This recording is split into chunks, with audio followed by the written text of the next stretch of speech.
सो है guys, welcome to another video. And आज की इस वीडियो में भाई बात करेंगे सिंगापुर के स्टडी वीज़ा से रिलेटेड, क्योंकि इंस्टाग्राम पे भाई काफ़ी भाइयों के मैसेज आ रहे थे कि सिंगापुर का स्टडी वीज़ा करवा दो या फिर वर्क वीज़ा। तो जिनकी भाई प्रोफाइल वीक होती है, जैसे कि गैप ज़्यादा होता है और स्टडी इतनी अच्छी नहीं होती है, या फिर PTIELTS का स्कोर भी नहीं होता है, और सबसे बड़ी प्रॉब्लम होती है बजट की। तो उनको ये लगता है कि एक बार कम पैसे लगवा के और हम जाना चाहते हैं। तो इसलिए भाई मैं ये वीडियो बना रहा हूँ। और इसमें सिंगापुर में भी भाई आपको एजेंट फ्रॉडबाजी में फंसा देते हैं, और पैसे भाई जो जो होते हैं ना, एक्चुअल में जो कॉस्ट होती है उसके भाई आपका डबल तक पहुँचा देते हैं। तो आज की इस वीडियो में भाई मैं आपको इसका प्रोसेस बता देता हूँ, इसकी कॉस्ट बता देता हूँ, जो कि बिल्कुल ही ईजी होता है। तो इसका भाई अगर आप मेरे थ्रू करवाते हो तो इसमें देखो मेरा कोई इसमें सीन नहीं होता है। मैं 8-10 हज़ार रुपये 20 हज़ार रुपये कमा के क्या ही करूँगा, और इससे ज़्यादा तो भाई आपसे मांगेंगे उतने ही जितने डॉलर वहाँ पे कॉलेज वाले मांग रहे हैं, ठीक है। और इससे पहले आपको मैं ये बता देता हूँ कि मैं करवाता कैसे हूँ। मेरे दो खास फ्रेंड है, स्टडी वीज़ा पे ही गए हुए हैं और कॉलेज में ही है वहाँ पे सिंगापुरी। तो डायरेक्ट कॉलेज में ही आपके डॉक्यूमेंट देते हैं, वहीं से वेरीफाई होते हैं, और वो बता देते हैं पहले ही कि इस प्रोफाइल पे वीज़ा आएगा या नहीं आएगा। तो यहाँ तक तो कुछ भी आपका 1 रुपया नहीं लगता है, जब तक आपके डॉक्यूमेंट वेरीफाई होते हैं कॉलेज से। तो इसके बाद में जब वो अप्लाई करते हैं तो उनकी एप्लीकेशन फ़ीस होती है, जो कि 330 पता नहीं 328 डॉलर होती है, वो आपको पे करनी पड़ती है। और उसके बाद में जब आपका वीज़ा आ जाता है, उसका 15 से 20 दिन का प्रोसेस टाइम होता है। और वीज़ा आने के बाद में आपको 1.5 लाख रुपये देने होते हैं अगर आप इंस्टॉलमेंट में करवा रहे हो तो। और अगर आप पूरी फ़ीस करना चाहते हो तो पूरी फ़ीस आप सर्च कर लेना, जब भी आप मेरे से करवाओगे तो उसकी पता नहीं 2.5 लाख इतनी कुछ होती है यार, मुझे उसका एग्जैक्ट नहीं पता है कितनी होती है, बट इतनी होती है। जितने भी होगी आपको कॉलेज से पता चल जाएगा। तो इंस्टॉलमेंट का क्या सीन होता है कि आपको एक बार 1.5 लाख रुपये करवाने होते हैं। मैं ये 1.5 लाख एस्टीमेट बता रहा हूँ, मुझे एग्जैक्ट इसका नहीं पता है, बट कितने डॉलर आपका प्रोफाइल के हिसाब से, कॉलेज के हिसाब से कितने डॉलर आपसे वो मांगेंगे। तो इसमें सीन ये होता है कि आप एक बार सिंगापुर चले जाते हो, थोड़ी बहुत फ़ीस जो होती है पे करके, और वहाँ पे आपको पर मंथ फिर 500 550 डॉलर आती है। वो आप काम करके इजीली वहाँ पे जो होती है इनकम करके आप जमा कर सकते हो। तो अब इसका जो मोटा मोटा सीन है ना, वो ये है कि आप 1.5 से पौने 2 लाख रुपए में, और टिकट भी इसकी नहीं होती है, 10-12 हज़ार की टिकट मिल जाती है। तो इतना सारा मिला मिलू के ही पौने 2 लाख रुपये तक आप सिंगापुर स्टडी वीज़ा पे आराम से जा सकते हो। और इसमें इमिग्रेशन वगैरह का भी कोई टफ सीन नहीं होता है।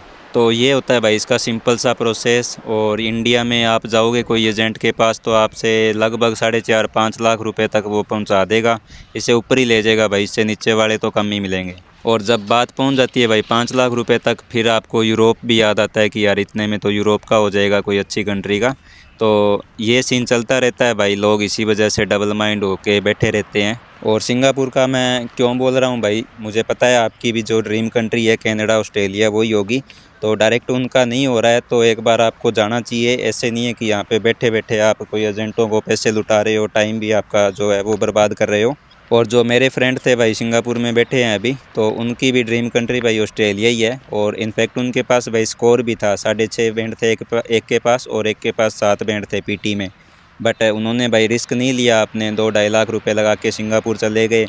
अच्छा काम कर रहे हैं वहाँ पे, और जो वहाँ पे इनकम करेंगे उन्हीं पैसों से आगे विजिटर लगा देंगे। बट अगर UK का करवाना चाहते हो तो UK का तो भाई जो वहाँ पे एक मेरा फ्रेंड है वो आपको श्योर शॉट वीज़ा दे देगा, UK का विजिटर वीज़ा। बट कंडीशन उसमें ये रहती है कि आपको 4 से 5 महीने सिंगापुर रुकना पड़ेगा, उसके बाद में आपका वो हो सकता है। उससे पहले करवा देते हैं बट उससे पहले रिस्क रहती है थोड़ी। और वो वीज़ा भी ऐसे नहीं है कि आपसे लाखों में मांगेंगे, उसका भी 10-12 हज़ार रुपये चार्ज रहता है। जो एक्चुअल में जो जितने पाउंड का जो वहाँ पे होता है उसकी फ़ीस होती है, वही आपसे लेंगे। वो आप वहाँ पे पहुँच जाओगे, उसी भाई के साथ ही आप रहोगे। अगर मेरे थ्रू करवाते हो तो वो आपको सारा कुछ बता ही देगा, वो आपका रूममेट ही होगा। अगर रहने का भी मेरे से करवाते हो, सारा कुछ करवाते हो, तो उनके पास ही भेजूँगा आप लोगों को सीधा, वहीं से ही। जो वैसे वो खुद भी करवाएंगे तो उनके साथ आप भी करवा लेना, कोई उसमें ये नहीं है कि मैं आपसे पैसे मांगूंगा ये वो। तो भाईचारे वाली बात है, उनके साथ रह के आपको काम वगैरह भी करवा देंगे, हेल्प कर देंगे। और आगे भी आपका कोई सीन जैसे भी होगा, कहीं भी जाना है तो मिल बांट के जो भी होता है आप कर लेना, ठीक है भाई। और यही इसका सीन होता है सिंगापुर स्टडी वीज़ा का। वीज़ा आने के बाद में आपको 1.5 लाख रुपये देने होते हैं, पहले आपसे इतने कोई नहीं मांगेगा। तो जो फ़ीस होती है वो 300 कुछ डॉलर मैंने बताई थी, सिर्फ वो होती है। उनकी एप्लीकेशन फ़ी होती है कॉलेज वालों की तरफ से, तो वो आपको करवानी होती है। उसके कुछ 20,000 रुपये बनते हैं, आई थिंक इतने होते हैं।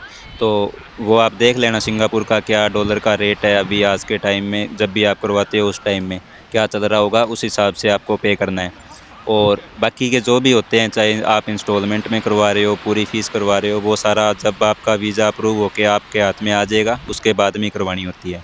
तो सिंगापुर का मैं क्यों बोल रहा हूँ, ड्रीम कंट्री सबकी दूसरी अलग होती है। जो बड़ी कंट्री है ऑस्ट्रेलिया कनाडा यही होती है, और यही मेरे फ्रेंड्स जो वहाँ पे रहते हैं उनकी है। बट यहाँ पे रिस्क लेने से अच्छा है भाई, 15-20 लाख रुपए यहाँ पे ख़राब करोगे, आप विजिटर पे लगाओगे, स्टडी वाले पे लगाओगे, वर्क पे लगाओगे, डायरेक्ट नहीं हो रहा है भाई, सबको पता है ये चीज़। उसे आप अनदेखा मत करो, और इसे भी मत अनदेखा करो कि एजेंट किस तरह से आज के टाइम में किस तरह से अंधाधुंधा आपसे जो पैसा लूट रहे हैं भाई। आप अगर आपको नहीं यकीन है तो आप डेटा चेक कर लेना, इंडिया के अंदर 99% एजेंट जो हैं वो भाई फ्रॉड है। तो घर वालों के भाई पैसे मत आप यहाँ पे डुबोना। सबको अपनी अपनी प्रोफाइल पता होती है, किसका कितना गैप है, किसका कितना स्टडी है, क्या कुछ है, सबको अपना अपना पता होता है। तो उस हिसाब से ही भाई करवाना। तो इससे अच्छा भाई यही है कि आप यहाँ पे विजिटर, स्टडी, किसी वर्क के कोई भी एजेंट के चक्कर में फंस के आप यहाँ पे पैसे मत बर्बाद करना घर वालों के 15 से 20 लाख। इससे अच्छा यही है कि एक बार आप चले जाओ, आप सिंगापुर जाओ या फिर यूरोप कहीं भी जाओ, और अपने पैसों से अपनी वहाँ पे इनकम करके देखो। साल 6 महीने में कुछ नहीं होता है। आप इंडिया में भी तो बैठे बैठे वेट कर ही रहे हो, किसी ने साल निकाल दिया, 2 साल निकाल दिए, सिर्फ एक कंट्री को पकड़ के बैठे हो। तो और जो बंदा भाई निकल गया था किसी छोटी कंट्री, वो आज के टाइम पहुंच भी गया है। मेरे साथ भी ऐसे काफ़ी थे जो मेरे से पहले पहुंच गए, दुबई वगैरह जाके वहाँ पे ट्रक वगैरह चला के वो पहुंच गए भाई मेरे से पहले। तो मेरे कहने का मतलब यही है भाई, टाइम और सिचुएशन और प्लस आपकी जो प्रोफाइल होती है, आपका बजट होता है, उसके हिसाब से भाई मूव ऑन कर लेना चाहिए, स्टेप ले लेना चाहिए, बट लेना जेन्युइन ही चाहिए। कभी भी ये सोच के आप प्रोसेस मत करवाना किसी के बोलने पे या किसी के देखा देखी में। अगर कोई 100 में से 2 बंदे पहुंच गए तो उनके देख के आप ऐसे मत करवाना कि विजिटर पे डायरेक्ट इंडिया से हम ही पहुंच जाएंगे ऑस्ट्रेलिया। या कुछ लोग सोच लेते हैं चलो देखी जाएगी, रिस्क ले लेते हैं भाई। 20 लाख थोड़े नहीं होते। आप ये बात घर वालों से पूछना जो आपको पैसे देते हैं। मोटी मोटी बात ये है भाई, घर वालों के पैसे मत बर्बाद करना। इससे अच्छा आप पहुंच जाओ खुद के काम करके, खुद के आप डॉलर कमा के, और उसके बाद खुद से अप्लाई कर लेना। उसमें सबसे बड़ा जो एडवांटेज है वो ये है कि अगर आप सिंगापुर जाके अप्लाई करवाओगे तो आपको कोई फ्रॉड एजेंट नहीं टकरेगा। जो कि इंडिया में जो सीन चल रहा है वैसा कुछ नहीं होगा। जितने डॉलर का चार्ज होता है और खुद के वो आपको पहले ही बता देगा इतने लगेंगे। 400-500 डॉलर में भाई ऑस्ट्रेलिया, न्यूजीलैंड के वीज़ाज़ होते हैं वो अप्लाई हो जाते हैं वहाँ से। तो यही था भाई आज की वीडियो में और मुझे लग रहा है भाई काफ़ी ज़्यादा ही ज्ञान की वाली बातें होगी।